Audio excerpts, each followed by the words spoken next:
Can Michael Porter Jr. win Most Improved Player in 2023? Plus, is he a, quote, elite shooter? Also, let's just dive into MPJ in general. This is Locked On Nuggets.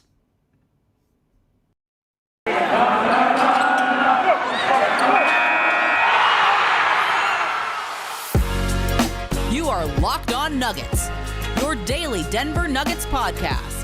Part of the Locked On Podcast Network, your team every day. Welcome to Locked On Nuggets, your daily Denver Nuggets podcast, part of the Locked On Network, your team every day. Thanks for making this your first listen each and every day. We're free and we're available on all platforms, including YouTube, where you can join folks like CJ Morgan, Brad Stringer, Carlos, LLB 1000, Josh Winninger is back in here once again. Joe Broussard is in here. MV213 is in here as well, hanging out with me on a late Tuesday night. This is going to be a bonus episode. So I'm recording this on Tuesday. I think this is probably going to go up on Wednesday evening on the podcast. If you are listening to this then you're listening to it then. Otherwise, we decided to put it up earlier. This is more of a bonus episode this week. I want to get it in just because I had some thoughts about MPJ, because over on my other podcast, which is Buckets, which you can find on the Action Network, I broke down a lot about MPJ because we were talking about Most Improved Player and where the value is on the odds for him to win Most Improved, as well as all the other candidates, and talking about, I brought up the usage question, which I think is going to be like a little bit of an issue, and all of these other things that are kind of in play when we start to talk about MPJ and where he's going to fit into the rotation next season and what the usage is going to look like for him next season. I think that MIP is going to be difficult for him to win, but we'll talk about whether or not he can here on the show. We're also going to talk a little bit about a question that was posed by Tony Jones from The Athletic. Had a little commentary about MPJ on Twitter because Tony likes to get into it with folks. Look, I can't judge, so do I. So do I. I can't judge these things.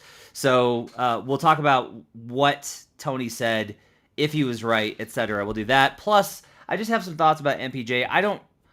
I always kind of talk about MPJ within the context of things, whether it was 2019 and, should he play more, or 2000 or 2020, like, should he play more, or should he come back this season, or where's he going to be when he does come back? All these types of questions are things that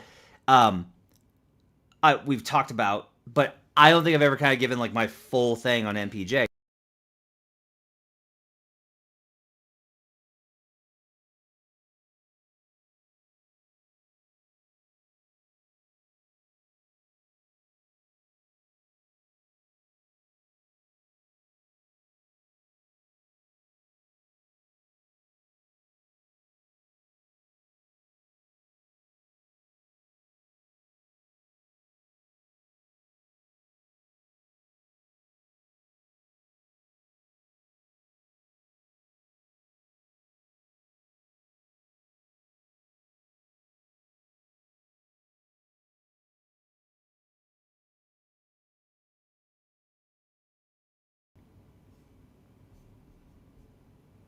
I think we're back.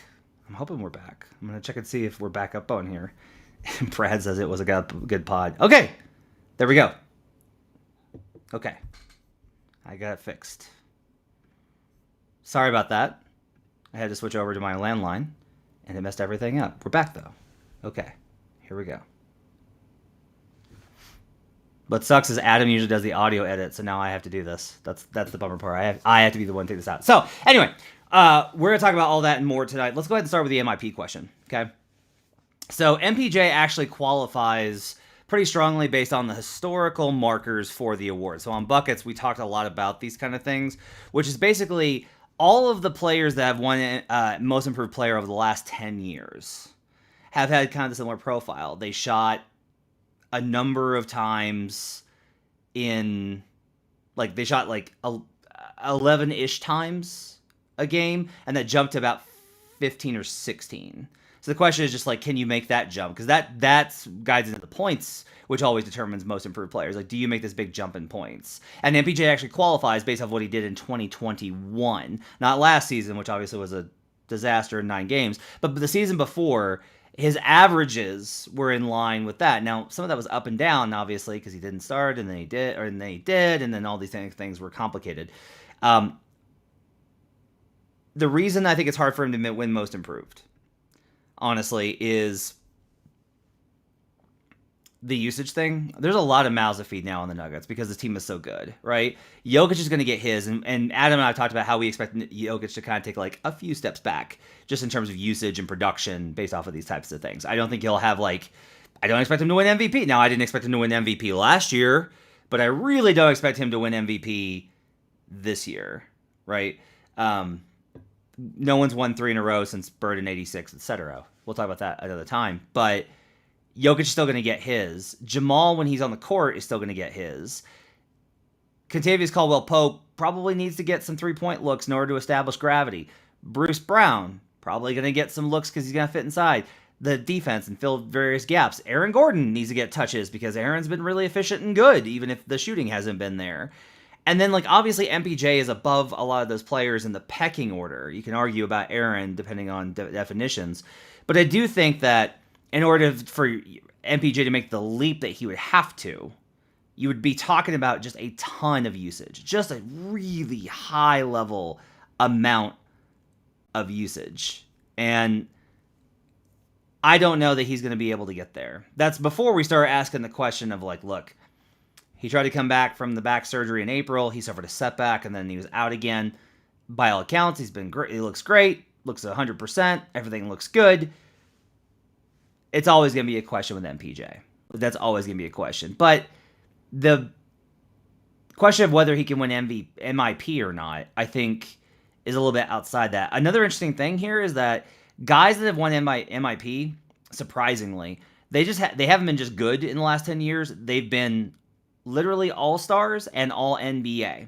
Not fringe all-stars, like solidly all-stars. Julius Randle, Ja Morant, Brandon Ingram. These guys weren't borderline cases. It was always, oh no, they're an all-star this year. And a lot of them had cases or actually did make all NBA teams. Do you think that MPJ can get to a point where he's an all-star next season? Can he be most improved? Can he be a borderline, if not actual all NBA selection next season? We know the talent is there. But he's had such a big setback physically. I don't know what to expect this year in terms of does he progress from the point he left off on in 2021? Or does he have to start a step below that and then reestablish himself higher?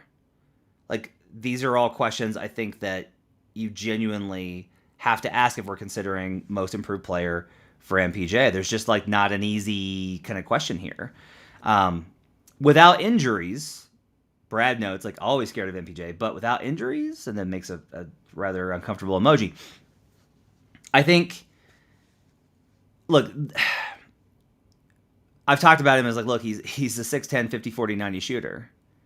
And we'll talk about that a lot more in the second and third segment. You know, and Adam's been like, look, actually, he was closer to like 45, like 45% from 3. The ceiling is the floor with him sometimes, I guess, or whatever that phrase is, right? In terms of talent, he's unbelievable because he's able to convert so many shots that just like they're low percentage shots and he just drains them like they're nothing. However, I'd also say that we did see a lot of times that he has lacked the ability to kind of create one-on-one beyond just catching the ball and jab stepping and shooting or taking a couple of dribbles versus a sinking defender. Like, need to see him be able to attack the basket. Need to see him to be able to create offense on his own. Need to see him to be able to give him the ball and isolate and be like, he can go get a bucket that's not just a contested pull-up 3. Maybe he doesn't need to. Maybe he'll just rise and fire because that's actually worked really well for him. So when we talk about most improved player, is there a narrative that helps him with coming back from the injury? Not really. That's usually not how this award is given. They used to have comeback player of the year, but they got rid of it. And so, like, comeback player of the year, his odds would have to be like, I don't know, plus 200 or something. Like, extremely low. Misses the entire season with this injury and then comes back. It'd be him and Jamal would be the favorites. No question. C. Palmo says, I just want MPJ 60%. The Nuggets will be fine. Yeah, I mean, that's the key here is a big reason why MPJ may not win most improved player next season is because he does not have to. Like, the Nuggets can be absolutely elite, and he doesn't have to have an awesome season. A lot of this, I think, gets into what MPJ wants and what kind of season MPJ wants to have and what MPJ is expecting and what MPJ's objective and agenda is for the season. Because all players operate simultaneously on a team-oriented level and a personal level. Like, you have to take care of your team's needs and try and win games. You also have to look out for your career and try and accomplish the things that you want to accomplish so that you can take your career where you want to go. Now, MPJ already got paid, right? But he does want to be considered an elite player. Can't do that if you're just like filling in the gaps as a spot-up shooter. So I think all of that has to be considered as well. Zamora asks, what kind of stat line do you expect from MPJ? And that's a great question and one that we'll get into. And we also discuss Tony Jones's comments when we come back in just a minute on Locked On Nuggets. But first, it's that time. Oh, yes, it's that time. I've got to tell you about Built Bar. If you haven't tried the Built Bar Puffs yet, you're depriving yourself of one of life's greatest joys. That's right, greatest joys. And guess what? There's a new flavor. Ready? Delicious, indulgent cookie dough covered in chocolate. That's right, Built's done it again. Let me introduce you to your new favorite, the Cookie Dough Chunk Puff. It's got a light and chewy texture, real cookie dough chunks that aren't so big that you're not going to bite down hard on them. They're small enough to where you get you still get the flavor, but the texture is just absolutely perfect on them, and they're covered in 100% real chocolate. My daughter loves these things.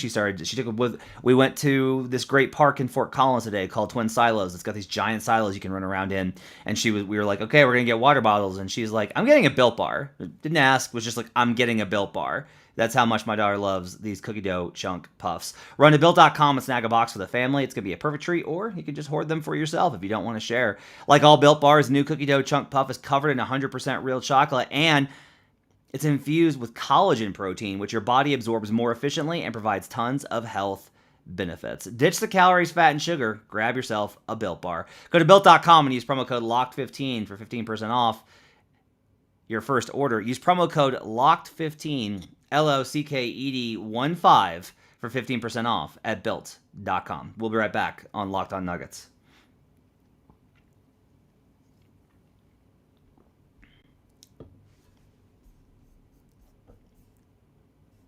Back here on Locked On Nuggets. Thanks for joining us and making us part of your day. Bonus episode talking about MPJ.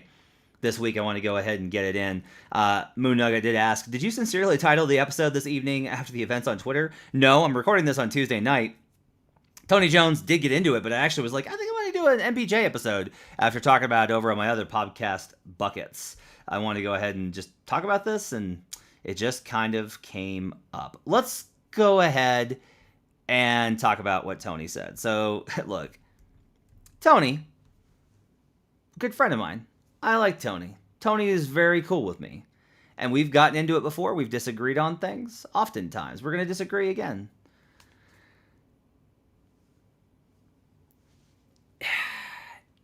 Okay, I'll say this. I think Tony is very high on the Nuggets. I think Tony is pretty low on MPJ. Because, I'll say this, the Utah guys all recognized that in the 2020 bubble, they picked on MPJ and played him off the floor in a way that Utah very rarely does. Like, they don't really target guys that way.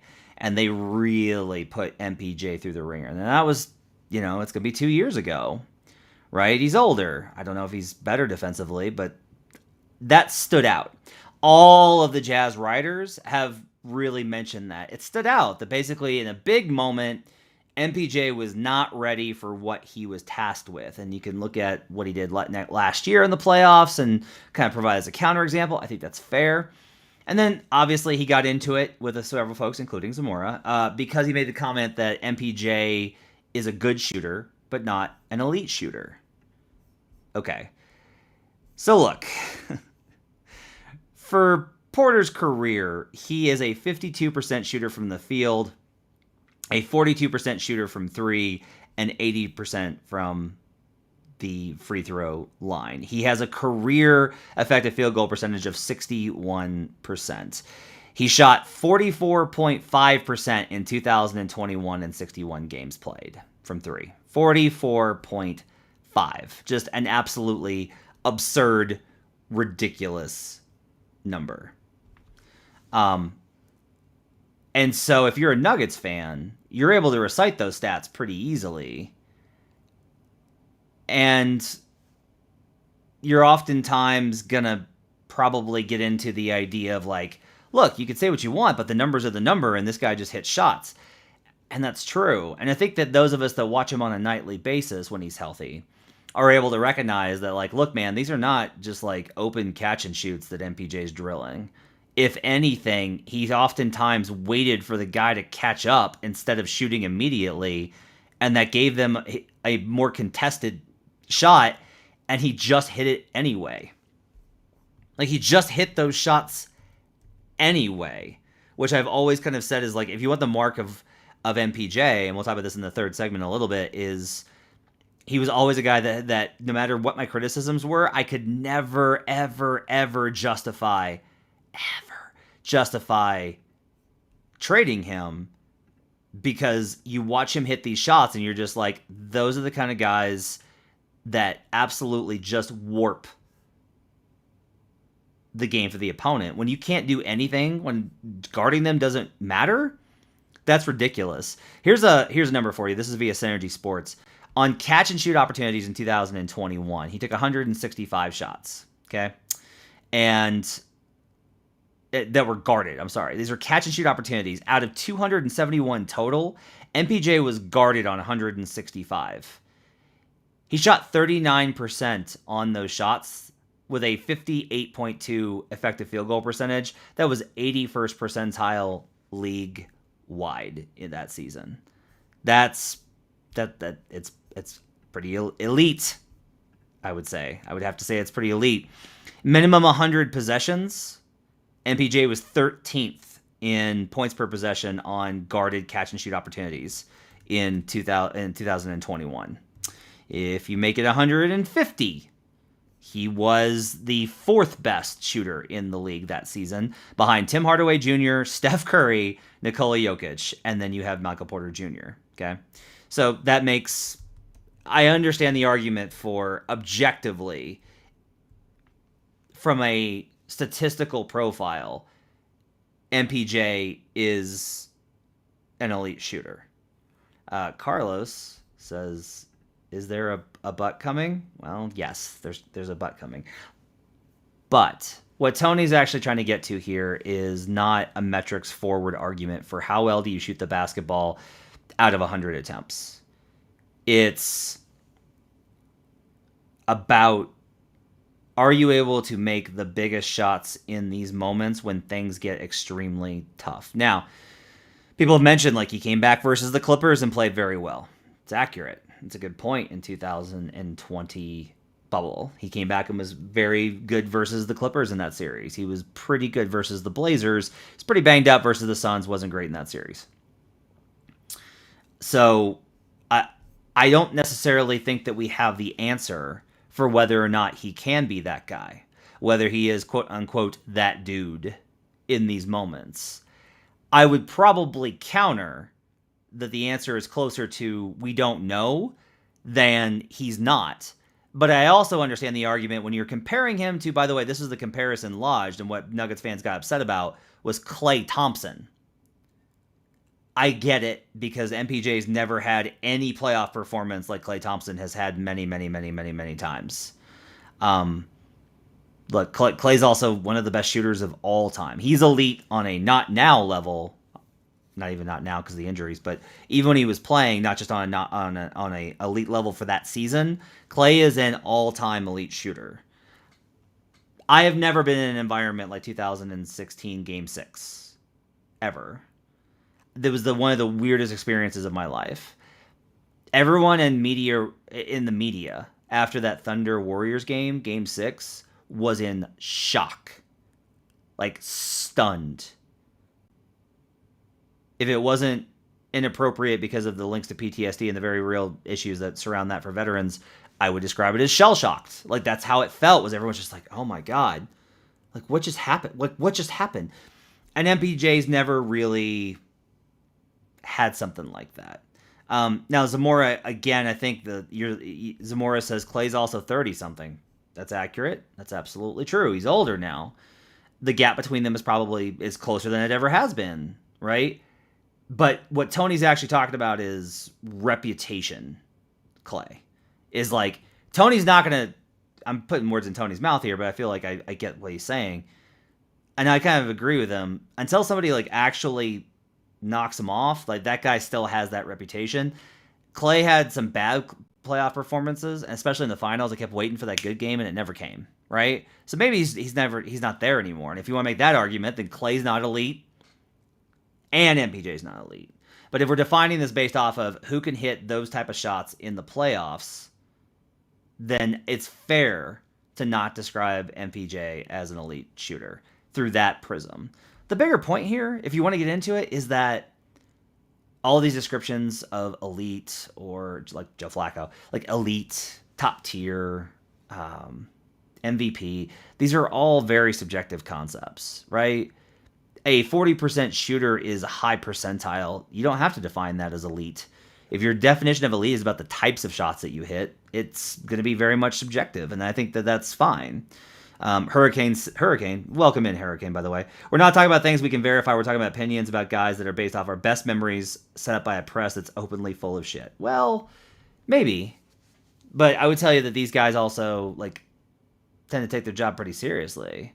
Like, that's a lot of it. Is a lot of times when you get pushback from writers, it's because it's an attempt to honestly, like, protect the game. Because you're trying to protect the history of it. Like, comparing MPJ when he hasn't actually accomplished anything to Klay Thompson, that does feel like a minimalization of what Clay has accomplished, and you don't want to do that. So I think that that's one of the things that kind of have to consider it. Finally, just as far as the shooting stuff goes, I think MPJ has the potential to be an all-time elite shooter. I have never seen anybody with that kind of stroke. I've never seen anybody with that release point that high with that level of efficiency outside of Durant. That was why the Durant comp, I was just like, you can't get around it. You can't get around it with MPJ because he's 6'10", and that jumper is pure. It's absolute fallen snow. It's incredible. He can get there, but he's got to be healthy. He's got to work for the right shots. He's got to have his head in the game. He's got to know where to be. And he's got to put in all of the work, and he's got to have the luck to stay healthy enough to get the reps to show that he can be that. When we come back, I want to talk about my general thing on MPJ, because I haven't ever really put it into words, I don't think. I want to kind of give my broad thoughts on MPJ as far as where he is as a player, or where he was before the injuries. We'll talk about some of the injury stuff, but we'll also just talk about more of MPJ as a player and how to kind of analyze him and how difficult that's been. We'll do that when we come back on Locked On Nuggets. Back here on Locked On Nuggets, thanks for joining us and making this part of your day, your first listen each and every day. Thanks for joining us, especially if you've joined us in on the YouTube channel. Zamora's in here, Hurricane's in here. We got Tyson. Tyson's putting in some really good comments. Got lots of comments. Brad hanging out. Kenya is there.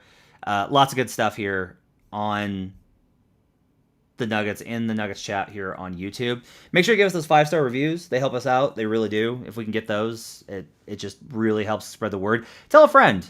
Holler at a friend and be like, hey, do you like the Nuggets? Well, yeah, I like the Nuggets. How can you not? You should listen to Locked On Nuggets. It's a great podcast. Do that for me. Help me out. Okay. I wanted to talk about MPJ's MIP case, and I wanted to talk about MPJ's the stuff that Tony had talked about, but I also kind of just wanted to give a broad kind of dissertation on how I view MPJ. So he was the hot commodity when he was a rookie, right? Because in 2019-20, because he was this player that everyone knew was talented, and it took him time to get minutes, and then he wouldn't play much, and then he would get yanked, and he wouldn't play next game, and there was a lot of tension because people wanted to see more of MPJ, more. And then he has this massive game versus the Pacers, and he has this incredible stretch of games that proves how talented he is. And then it's like, why didn't you play him before? To the point where like that was like a big part of conversation that season was like, why did Michael Malone not play MPJ more? And then if you actually like watched a lot of it and you followed along and you kind of saw the details, and especially if you paid attention to in the playoffs, you realize like why obviously this was a thing. Like why MPJ didn't play more. He became so talented that he had to play. And in 2020-21, he got those opportunities, and he put up an absolutely monster season in 2021. 61 games played, started 54 of them, 19 points, 1.1 assists, but 7 rebounds per game, along with 0.7 steals and 0.9 blocks. The blocks are really absolutely kind of ridiculous for him. His per 36s, 21.9, 8.4, 1 block, 0.8 steals, just 1.4 turnovers. Again, the 44.5% shooting and 54% from the field. Like, based off of his 2021 numbers, it was pretty reasonable to be like, it's a 55-45 season is not out of the question. I don't even know how to contextualize that. I don't even know what to, I don't know what to think about a 55-45 season. That's insane. That's absolutely, ridiculous. Josh brings up it wasn't that long ago. He had 0 versus the Boston Celtics. That's right. He had that game versus the Celtics. And that was like a real low point. And then I didn't know if he was going to come back from that. And he did. We've talked a lot about that on the show before, about what it took for him to be able to get through that rough stretch that he was in and find his way back and become such a valuable and impactful player.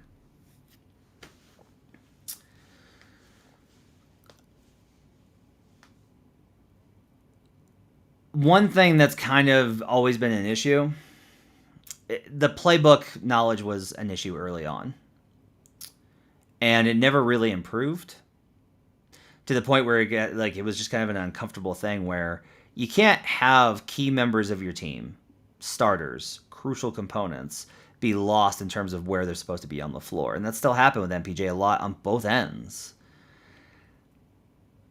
The tough start this season, which I at this point am willing, based off of the knowledge that we have now, to be like, it's just the injuries. Like he tweaked his back in preseason. He wasn't right. That led to everything because his numbers were too bad to explain it any other way. But I will say that there's been a recurring concern of mine that he's a phenomenal one-on-one player, a pure hooper, and that I don't know. I was talking about this with a friend the other day that doesn't actually follow the NBA, and he was asking me questions. And I made reference to the difference between hooping and the NBA, and he was like, well, what's the difference? And I was like, the NBA really is its own structure. It's its own game. It's one of the reasons why international prospects that are phenomenal in their respective leagues sometimes struggle here, the same way that I think a lot of NBA players would struggle in those leagues. Would not be shocking at all for an accomplished player in the NBA to struggle in overseas leagues, much the same way that a very accomplished player in Facu Campazzo struggled here.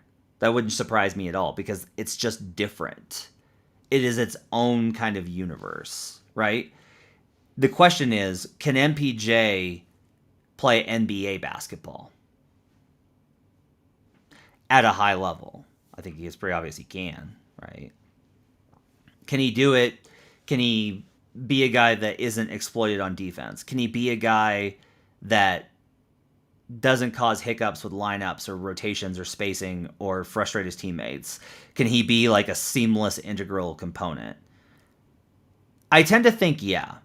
And I didn't always, but it's important to remember a key thing is there's some guys that just get it. They just get it. They just understand it. There's guys that just walk on the court and they understand how to play. A lot of guys, it's about reps. They really do. Like, I've seen a lot of really talented players look clunky and out of place, and it took time and circumstances to be right for them to get to that point, especially when you consider his injury history, which of course limits, that is going to cause concern for what he's going to be able to do. Nuggets fans are always going to be holding their breath when MPJ falls. They're always going to be gasping whenever MPJ grabs his back, just if he gets elbowed. They're always going to be nervous about MPJ. You have to be. That's just the reality of where he's at physically. The reason that I don't necessarily make assertions on those things, I haven't said ever, he's never going to be healthy. He's never going to be right. He's never going to be able to play. Is that there are cases where you've seen that less and less. Like, there's just fewer Grant Hills in the world than there were 30 years ago. But also, so much of this is just, it really is a luck factor. It's a randomness. It's the general chaos of the universe. So I think that there's a lot of that to consider when we talk about this. Is I am not ready to, like, doom MPJ's career. I'm just very much like it's a concern. We'll see how he handles it. I want to get to some of the comments in here. Josh says he's got that dog in him. He does. That's a big part of it with MPJ. Talking to people in the Nuggets front office is just the one thing that's been resonated over and over again is he wants to be great. Not he wants to get paid, not he wants to prove himself. It's he wants to be like one of the best players in the NBA. That's where MPJ thinks he belongs. That causes problems when you're some of the other players in the league and you're like, you are not KD. You know, if you're in the locker room and you're like, you were not there. You were not an elite shooter, right? So that causes problems. But the drive to get there is important because it does set him up with the work ethic to put in what he needs to get there. And the motivation to be angry at the disappointments and the failures and the criticism. You know? Like, he hasn't responded well to criticism from the media. Don't blame him. It's not fun being criticized. I don't have that. Like, Twitter is what I get, and it's bad, but it's not like it is for Michael freaking Porter Jr. So, but he does want to be great, and I think that really does matter. Zamora asks, could he handle playmaking duties? He's going to be asked a lot of it if he has to be the main scorer along with Bones in that second unit. I disagree. I think you can run a pretty stilted, stagnant, post-up offense in that second unit, and he just gets buckets. And I also think that Bones can work a little bit depending on if they can find anyone that can screen anyone, then they'll be able to run enough movement to kind of get some stuff going. I think that it'll be okay. Like, I don't think you want MPJ making reads. That's going to be turnover city. I just don't think he's wired to make those kind of reads. I also don't think he will. I think most of the time his reads are all going to be about how can I get to the shot I want. And that's fine because he can hit fadeaways. Like, there's all those types of things. Eric says something interesting. Eric says, I think the setback has realigned his values on the court. Only my speculation. I don't know him well enough, and I don't have enough sources close to him. I will say that my general impression from Summer League and the summer has not that I do not hear like he has like he's found what he needs to do. He's had like a real realization about his career, and you know, I don't get that impression because a lot of it is like MPJ can be successful just doing the stuff that he wants to do. That's how talented he is. He just has to be healthy. Genuinely, none of the other stuff matters. Now, the other stuff, I think, defense in particular, it is what separates out the greatest. It is. You need to be great defensively, or at least you need to not be a weak point. Teams have gone at Steph, and it doesn't work well because Steph is not a good defender, but Steph works his ass off to not be the weak point. and he does pay attention to the scouting, and he does pay attention to what to the game plan and all those types of things. That differential is important.